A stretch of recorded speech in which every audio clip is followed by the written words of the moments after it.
Hey guys, welcome back to the channel. This is HowFast. As you can see, I'm not at HQ, so you must know something is up. So if you watched last week's episode, you know I've been on the hunt. I've had a couple of cars that I've been looking at and thinking about which one I was going to get. I've made a decision, and I'm up here in London. I've actually found a car that I want. Can you see it in the reflection of my glasses? No? Here, let me turn the camera around. So here it is, guys, the new member of the HowFast family, a 2005 Dodge Magnum, yet to be named. But I think I got a really good deal on her. And I'm going to jump in the car now, drive her home, and see how it feels. And when we get back to Dresden, back to HQ, we'll give it a good walk around, a once over. We'll talk about all the bumps, scratch, nicks, rust, anything that's really on this. And then we'll talk about what could be coming for this car in the near future. Come on, jump in. Let's go for a ride.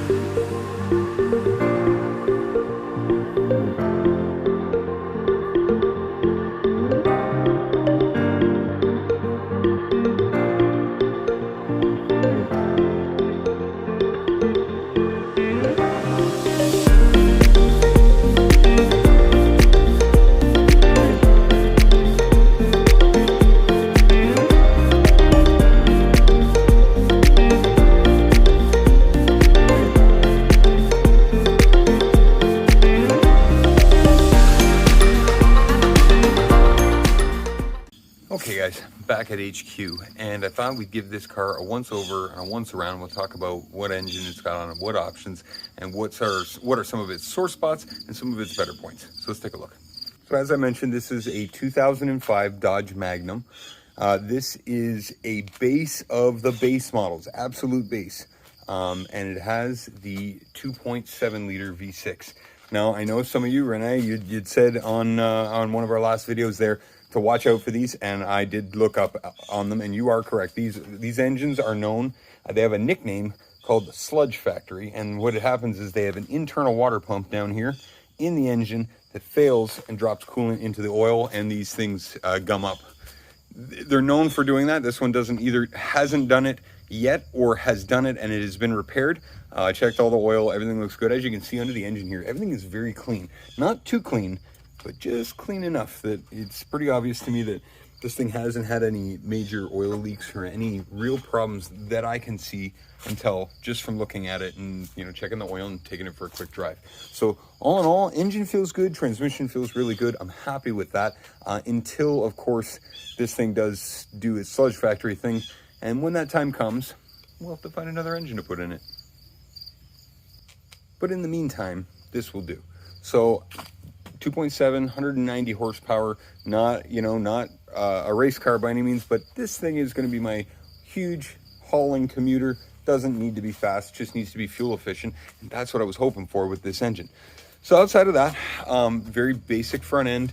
Headlights are pretty badly faded.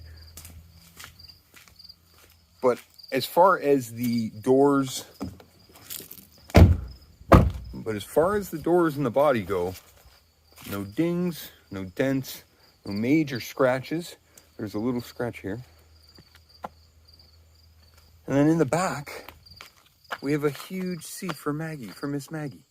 So this is going to be her new bed and her new travel space, which is super exciting for her. I'm sure she'll have all that room to herself. Lots of room for the boys. And lots of room for me. And it's also very, especially for a 2005, very clean. The seat doesn't even feel like it's been sat in. It feels almost new.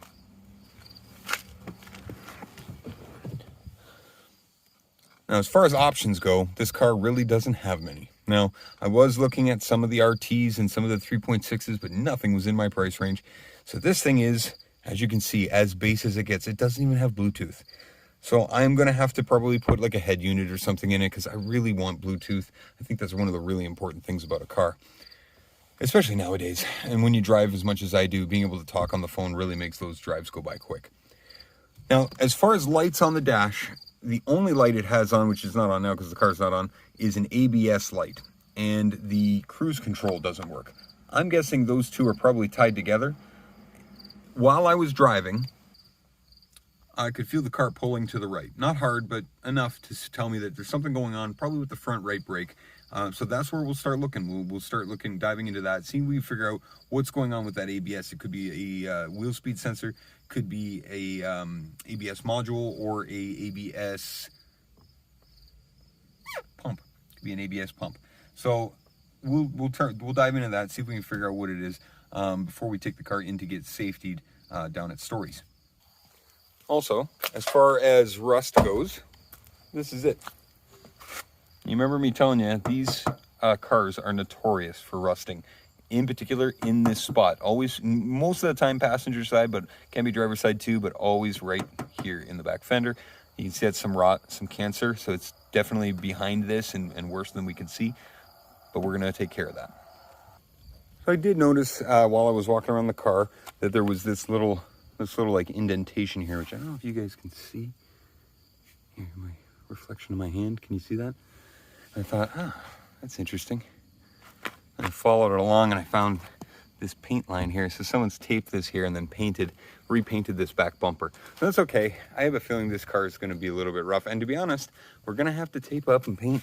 I'm going to chip this out and clean that out, cut that out and paint that. So this car is going to see some body work. I'm not too worried about it. Now this car, I really like Magnums.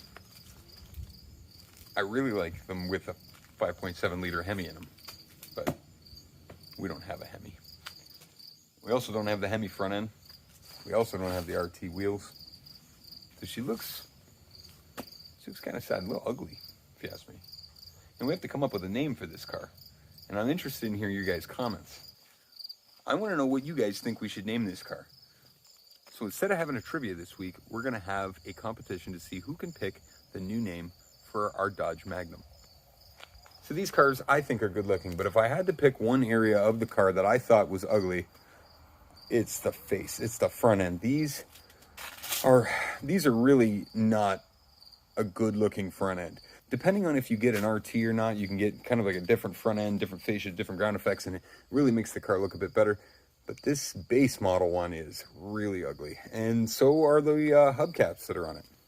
And I think if some of you follow along with the channel, you probably know what I'm thinking right now, but it might not be exactly what you're thinking. So over the next couple weeks here, we're going to be working on the new Magnum and just getting it ready to drive to take the place of Hildi. Now Hildi, that's a conversation we have to have.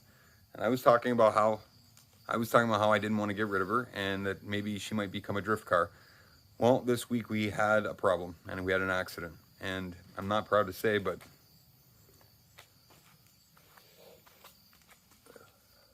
Hildi and I had a bit of an accident. And unfortunately, her headlight got bumped and so did her front bumper. I'm not gonna lie, I'm devastated about this. And it ate up a good portion of my night. And I'm debating on whether I want to replace this headlight or if I just want to sell her as she is, or do I just keep it like this? And that was her sign of saying she wants to be a drift car. I don't know. I'm pretty upset, guys. And I'm sure you can imagine I'm upset. That's right. Comfy? You like it? Maggie.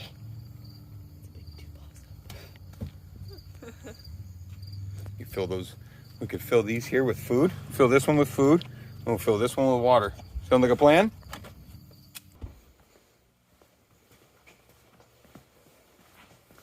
So that's going to do it for this week's episode, guys. I'm very excited about our new member to the family.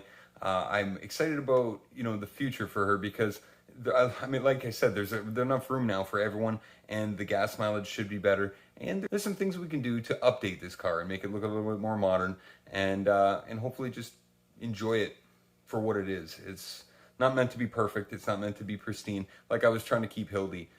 This car is going to be kind of beaten up a bit, I have a feeling, because of Maggie and the kids and just me in general. I don't think I'm going to treat this car like I did Hildi, because she's not pristine to begin with. So that'll be fun. That'll be fun. I wanted to let you guys know I have got my hands on some wheel studs. Not only have I found some wheel studs that I think will work. If they don't work, I've already spoke to a machine shop about possibly turning down some or making some of my custom ones. So I'm excited. We're going to keep moving forward here on Dodgey. It's going to take a little bit of time. And the stuff that I'm trying to do here, buying stuff or getting it machined, maybe I could show you guys him getting machined, because the guy who owns the machine shop is pretty cool. But buying new stuff, I don't know. You want me to see me clicking around on the computer? Boring stuff. But just know parts are coming. Like always, there's all sorts of parts coming in here for Dodgey, and we're going to keep moving forward on that, hopefully next week. And if not, there's lots of stuff to be done. Obviously, we got to do some work on the Magnum, and I had mentioned we got to do the exhaust on Judy, our 3500 GMC. So look forward to that. Now, I was going to cancel the HowFast trivia, but then I thought you guys seem to enjoy it. So why don't I just add another layer here, and we'll just say, tell me out of the 3 options that we have for names for the new Magnum, which one you like the most, and if you have one that you think is better, tell it to me, because maybe, just maybe, that'll end up being the car's new name. So the options for the new Magnum name that are currently on the table but can be unseated are A, Edith, B, Louise, or C, Mildred. I want to hear you guys' comments. What's D? D's the question mark. I don't know. You guys tell me what the possible other one could be, and if it's a really good one, I'll let you guys know next week.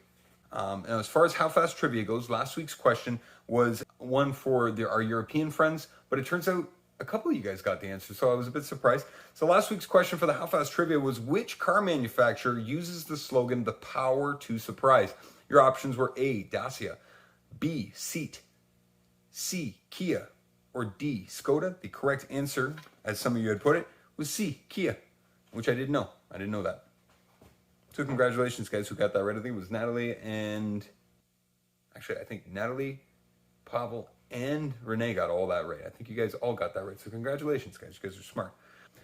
So I got a bit of a harder one for you guys this time, and I think I will be absolutely shocked if any of you get this one, because this one, it seems like one of these obscure facts. And you know what? I'm gonna suggest that you guys look this up and see if you can figure it out. The question for this week. Oh, I like the way this question starts. The question for this week's trivia is, how fast can a 2014 Corvette Stingray travel in reverse gear?